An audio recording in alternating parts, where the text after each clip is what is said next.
انائے صغیر یہ ایگو میرا، میری انا، میری خودی، انائے صغیر انائے کبیر کے روبرو آتی ہے۔ انائے کبیر اللہ، اننی انا اللہ لا الہ الا انا، یہ انا، انائے کبیر اللہ کی انا، وہ عظیم انا، اور یہ چھوٹی سی محدود سی انا۔ تو ہے محیط بے کرام، میں ہوں ذرا سی آبجو، یا مجھے ہم کنار کر یا مجھے بے کنار کر۔ اقبال نے پتہ نہیں کس جگہ کس کیفیت میں ڈوب کر یہ شعر کہا ہے۔ اے اللہ تو ایک ایسے سمندر کے مانند ہے کہ جس کا کنارہ ہی نہیں ہے، اور میں چھوٹی سی ایک پانی کی ایک چھوٹی سی ندی ہوں، آبجو ہوں چھوٹی سی۔ اب کیا شکل ہے؟ یا تو مجھے اپنے آپ میں ملا لے تاکہ میں بھی ناپیدا کنار ہو جاؤں۔ دریائے سندھ کا پانی جب سمندر میں گر جاتا تو سمندر ہی بن جاتا، اور یا پھر مجھے بھی بے کنار کر دے، میری وجود کو بھی اتنی وسعت دے دے کہ کوئی کنارہ نہ رہے۔ اب یہ کیا اس نے سمجھا، کیا کہا، لیکن میں نے وہی انائے کبیر انائے صغیر۔ ایک ہے نماز ہم پڑھ لیتے ہیں، آپ نے سارا پڑھ لیا، سارا تعدیل ارکان بھی کر لی، لیکن اگر آپ کا اللہ کے ساتھ ڈائریکٹ کمیونین اور ڈائریکٹ کمیونیکیشن قائم نہیں ہوا تو نماز، جس کو کہ کہا گیا کہ الصلاۃ معراج المومنین، جو قرب حضور کو حاصل ہوا معراج میں، وہ ایک بندہ مومن دنیا میں رہتے ہوئے حاصل کر سکتا ہے نماز میں، اگر اس کی روح جو ہے واقعتاً ہم کا نام ہو رہی ہو، الحمدللہ رب العالمین الرحمن الرحیم مالک یوم الدین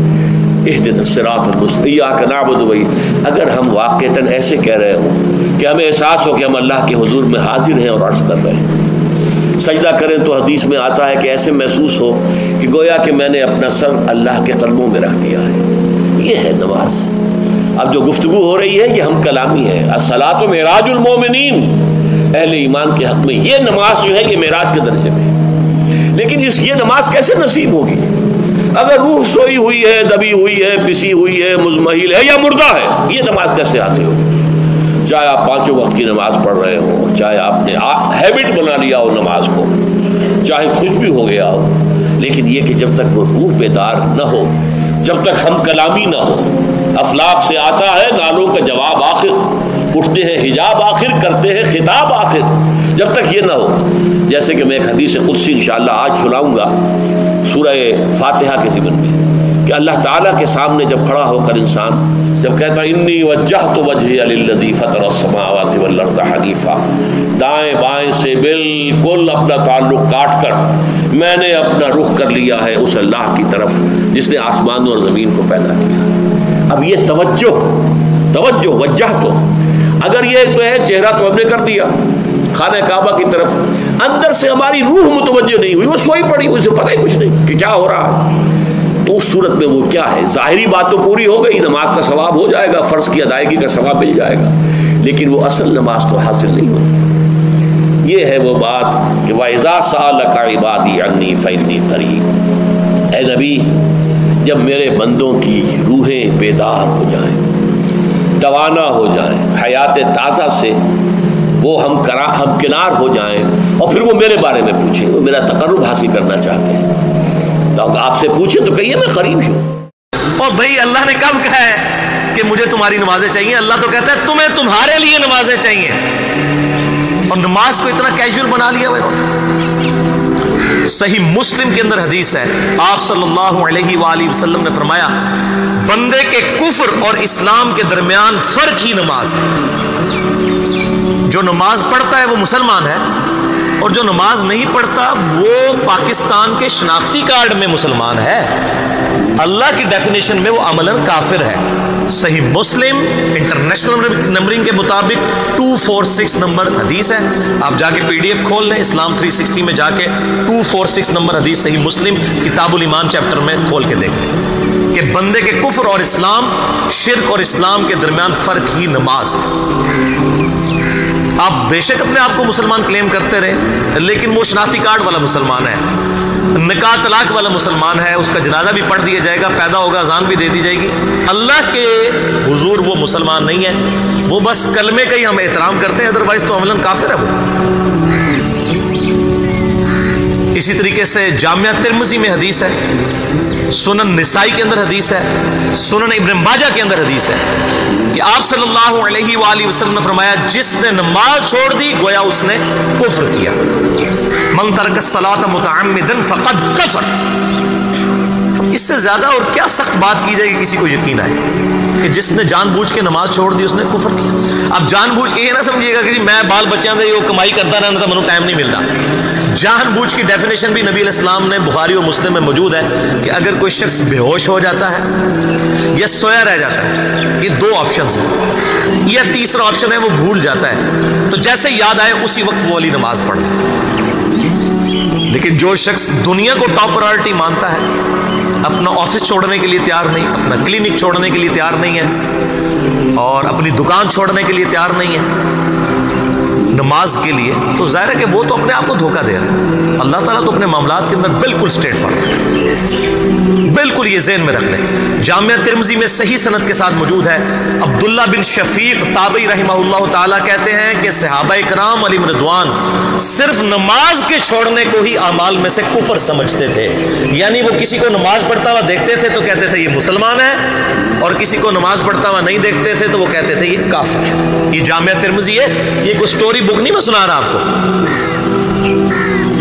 مسند احمد میں صحیح سند کے ساتھ حدیث ہے، نبی صلی اللہ علیہ وآلہ وسلم نے معاذ ابن جبل سے فرمایا معاذ